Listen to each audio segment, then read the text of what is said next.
Saya Afniza Rotul Munasyaro dengan NIM 2008429. Perkenalkan, nama saya Denisa Agustin Fadila dengan NIM 2003173. Perkenalkan, nama saya Metsa Fajriyanti Kusuma Swandi. Perkenalkan, nama saya Monika Fajriana. Pada pembahasan kali ini, kami akan membawakan materi mengenai pergaulan dan pendidikan. Terdapat 5 pokok bahasan yang akan kami sampaikan, yaitu yang pertama, pergaulan sebagai tempat fenomena pendidikan atau situasi pendidikan. Yang kedua, fenomena pendidikan berlangsung dalam pergaulan orang dewasa dengan anak. Yang ketiga, sifat-sifat pergaulan pendidikan. Yang keempat, kemungkinan dan sifat perubahan situasi pergaulan biasa menjadi situasi pendidikan. Dan yang kelima, sifat pendidikan.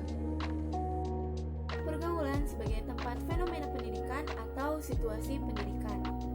Seperti yang telah kita ketahui, manusia itu sebagai makhluk sosial, yang di dalamnya kita selalu melakukan interaksi sosial antar umat manusia. Hal itu berakibat kepada saling ketergantungan antara manusia yang satu dengan manusia yang lainnya. Selanjutnya, kita akan mengetahui tentang jenis pergaulan. Ada 3 jenis pergaulan berdasarkan pelakunya. Yang pertama, pergaulan antar orang dewasa dengan orang dewasa. Yang kedua, pergaulan antara orang dewasa dengan anak atau orang yang belum dewasa. Dan yang ketiga yaitu pergaulan antara anak dengan anak. Setelah kita mengetahui tentang jenis pergaulan, kita harus mengetahui tentang situasi pergaulan. Karena di setiap jenis pergaulan ada bentuk dan tujuan dari pergaulan itu sendiri.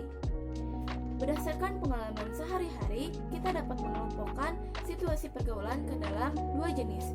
Yang pertama, situasi pergaulan biasa atau bukan pendidikan. Kita dapat menemukan contoh dari situasi ini dalam kehidupan kita sehari-hari. Yang kedua yaitu situasi pendidikan. Kita dapat mengetahui contoh dari situasi pendidikan ini dalam kegiatan yang berhubungan dengan pendidikan seperti kegiatan pembelajaran. Setelah kita mengetahui tentang situasi pergaulan tadi, dapat kita ambil kesimpulan bahwa semua pergaulan belum tentu mengandung fenomena atau situasi pendidikan, tetapi fenomena atau situasi pendidikan berada di dalam pergaulan. Fenomena pendidikan berlangsung dalam pergaulan orang dewasa dengan anak. Pada uraian sebelumnya, kita telah mengetahui bahwa berdasarkan pelakunya, pergaulan dibedakan menjadi 3 jenis. Berdasarkan analisis fenomenologis, fenomena pendidikan itu hanya berlangsung dalam pergaulan antara orang dewasa dengan anak. Sebagaimana dinyatakan oleh Lansfeld, bahwa lingkungan tempat kita melihat fenomena pendidikan terlaksana terdapat dalam pergaulan orang dewasa dengan anak. Maka dapat ditarik kesimpulan bahwa pendidikan atau kegiatan mendidik hanya akan berlangsung dalam pergaulan antara orang dewasa dengan anak. Sifat-sifat pergaulan pendidikan. Di dalam pergaulan, tidak setiap tindakan atau pengaruh orang dewasa yang diberikan kepada anak adalah mendidik. Pengaruh orang dewasa kepada anak dapat dikatakan mendidik hanya jika tindakan atau pengaruh itu diberikan secara sengaja dan bersifat positif. Lansfeld mengemukakan bahwa ada 2 sifat pergaulan dalam rangka pendidikan. Yang pertama, dalam pergaulan pendidikan, harus ada orang dewasa yang secara sengaja berusaha mempengaruhi anak. Yang kedua, pengaruh dari orang dewasa itu ditujukan agar anak atau orang yang belum dewasa mencapai kedewasaan. Dengan kata lain, pengaruh yang diberikan bersifat positif.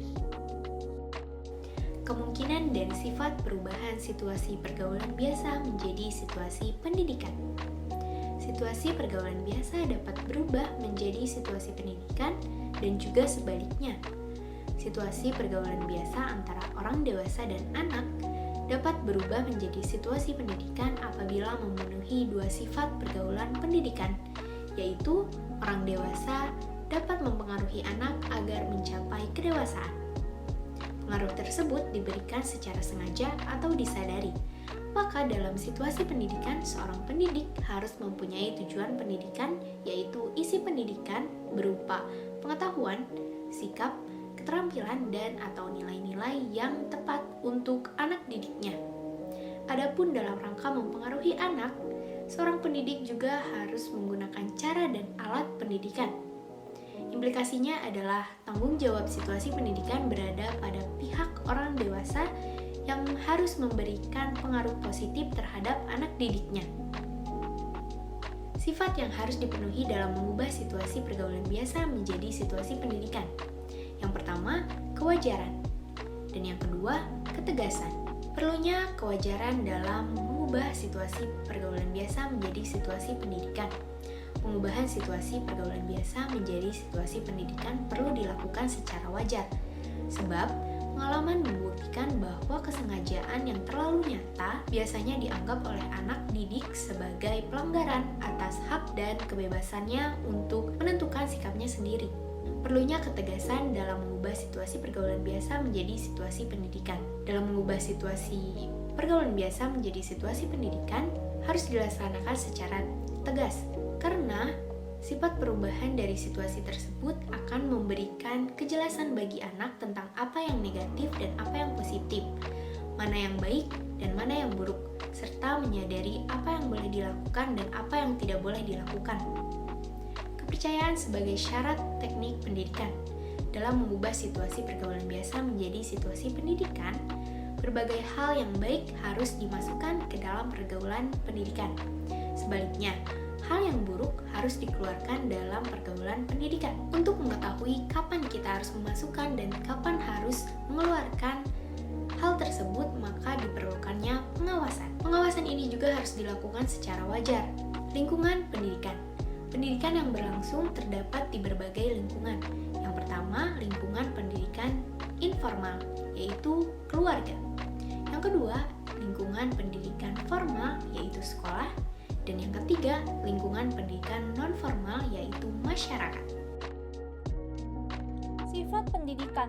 Berdasarkan uraian sebelumnya, mengenai sifat-sifat pergaulan pendidikan dapat dipahami bahwa pergaulan pendidikan harus memenuhi dua sifat, yaitu yang pertama, adanya tindakan atau pengaruh yang disengaja dari pendidik kepada anak didik.